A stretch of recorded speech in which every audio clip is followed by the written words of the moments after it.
চাঁদাবাজদের, খুনিদের, টাকা পাচারকারীদের আমরা সহযোগিতা আর করব না।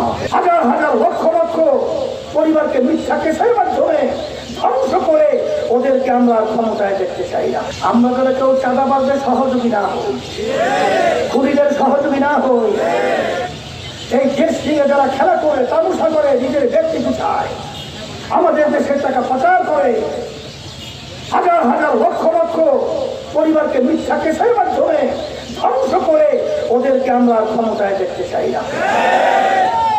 এই জন্য দুনিয়াতে শান্তি, আখেরাতে মুক্তির লক্ষ্যে যশোরের মাটি ইসলামের ঘাঁটি, যে আমরা মিথ্যুকদের, জালেমদের, চাঁদাবাজদের, খুনিদের, টাকা পাচারকারীদের আমরা সহযোগিতা আর করব না।